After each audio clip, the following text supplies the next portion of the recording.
It's so freaking hard. Oh my goodness.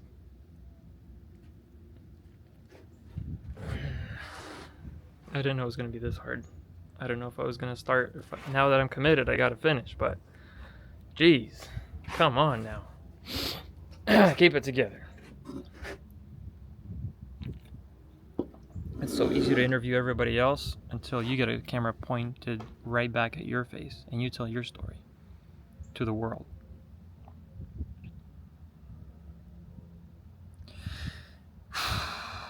Fast forward from that boy in kindergarten who was learning 2 languages at the same time, Russian and English, spoke Russian fluently at the time, learned the Russian alphabet, how to read, how to write, how to speak proper Russian with all the grammar. Все эти падежи и глаголы и склонения. Что там еще было? Приставки, подставки всякие там. Ну, конечно, поставок не было там каких-то. Весь этот алфавит. Там даже больше букв в алфавите русском, чем в американском, в английском. Короче, там даже есть такие буквы, которые не говорятся. Там такие твердый знак. Что за твердый знак? Что за «ы»? «ы»? Или мягкий знак? Кому нужен мягкий знак? Нужен, не переживай, нужен. Okay, back to the story.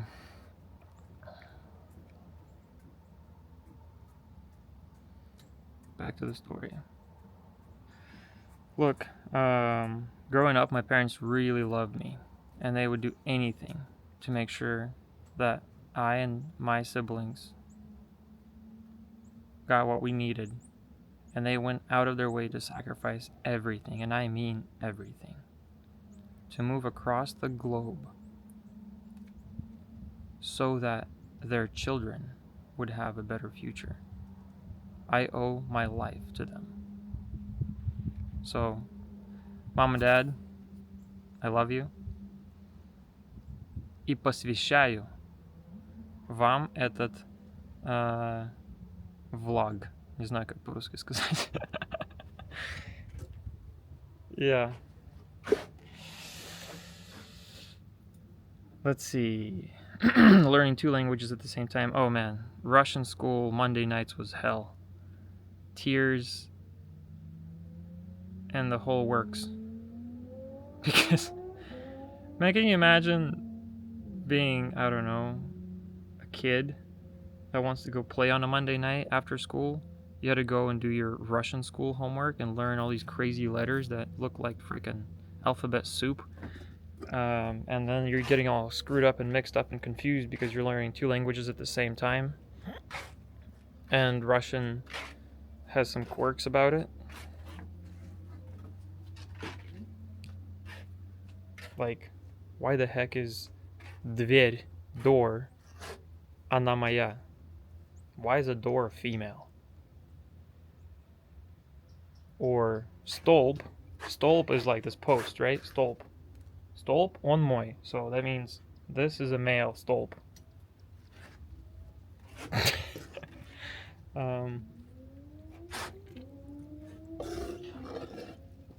Where was I?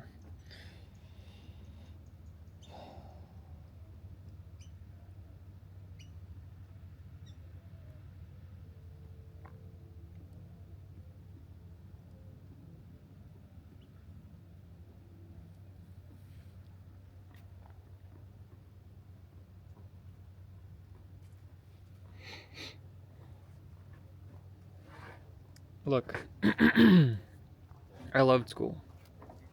I know a lot of entrepreneurs that say that they didn't like school. Maybe it's the context of my parents that they couldn't go to school. I don't know what it is. I loved school.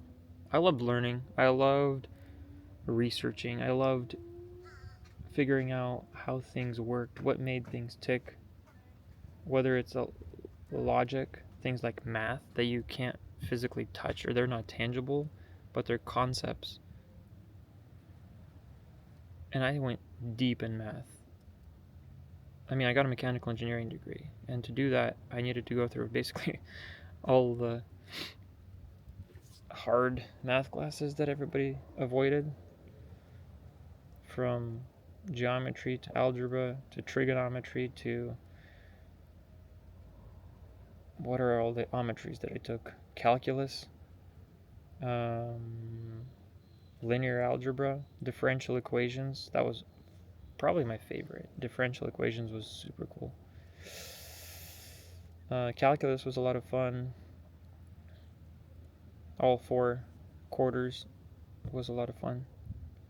But look, even though I was pursuing math and science, and I loved it, I loved doing the physics, I loved doing all the super hard classes eventually in junior year.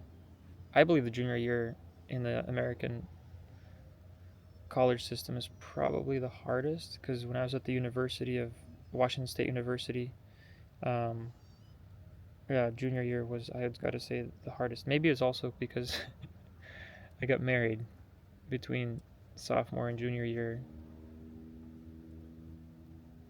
and I wasn't even quite 20 yet. Stay tuned to find out how that went down. How I got a chance to marry my best friend and pull it all off while going to college and live in our own apartment and have a blast. We traveled the world. It was absolutely out of this world, literally, experiences. I built friends with NASA astronauts. I went to Mission Control, Houston. I traveled the globe. I went to Japan. I went to Russia. I went to Europe, Germany, Italy, Spain. I mean, so many countries just in Europe. And man, some of them my favorite places in this world are like Rotorua, New Zealand. You should Google that. And then I went down to the southern tip of New Zealand in a city called Invercargill, where I was able to apply all this math and science later when I was doing, engineering work for an engineering company. We were installing 3D scanning and optimization equipment. So I'll unpack all what that means. But my point is, I mean, I traveled the globe. I loved cities like Tokyo. I got to explore and see amazing, amazing areas on planet Earth. Um, okay, well, back to my Proverbs point here. What I was trying to explain is right here, the straight path. Trust in the Lord with all your heart and do not lean on your own understanding. In all your ways acknowledge Him, and He will make your path straight. So He definitely made my path straight, which was my point early. Like, my point is to make you understand the context, what I'm about to say, and the rest of my story, and then the business, and how that unfolds, and where we're going, and what it's going to do, and how it's going to revolutionize the world.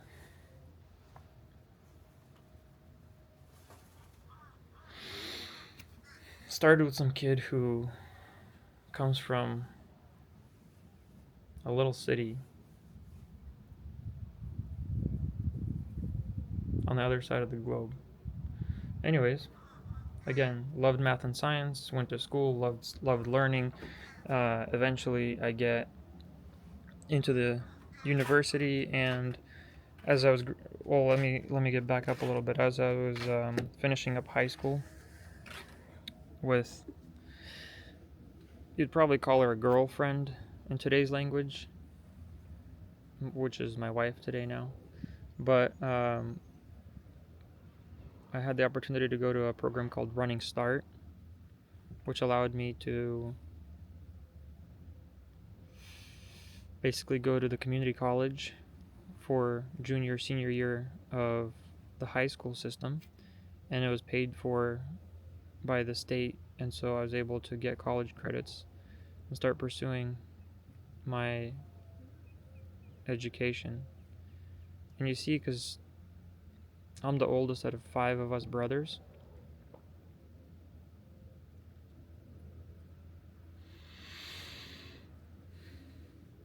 I didn't have an older sibling or older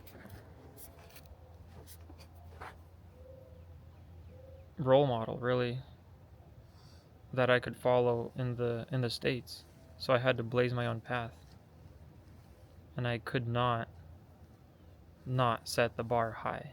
I knew that my younger brothers are going to be looking up at me, and if I screwed off and goofed off and did stuff that people that I knew did, I would end up like one of them. One of my childhood friends died in high school after getting super drunk and wrapped his car around a tree. I didn't even mess with any of that stuff.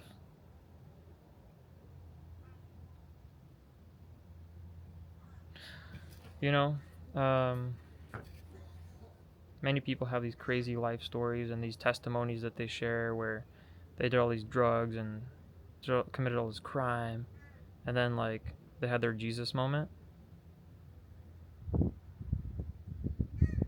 Thank God I didn't have to go through any of that crap. I don't know what it is. I think it's my parents, really, who instilled such deep values with love and compassion and empathy to me that I just did not want to disappoint them. So, yeah, I absolutely lived as a kid. Probably the best way to describe it is be like living your parents' faith. You don't want to disrespect them, and therefore you do how they do. Um, I don't know why the Lord sent my parents into my life, because they are incredible role models. And so, taking up after them led me to where I am now. But a young person would pick up after their parents no matter what they did, whether it's good or bad. Okay, so here's what happens next. I go into just on the professional side here. Um,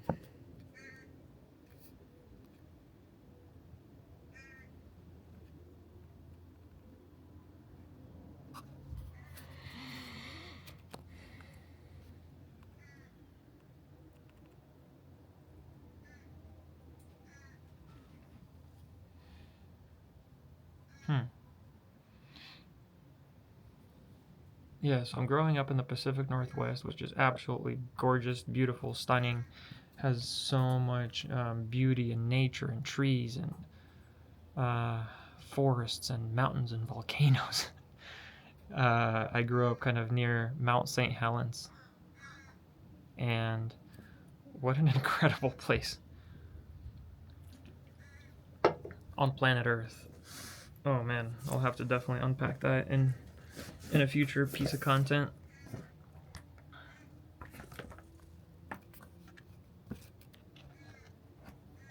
Growing up was challenging, but I think those challenges build you into and develop you and develop your character.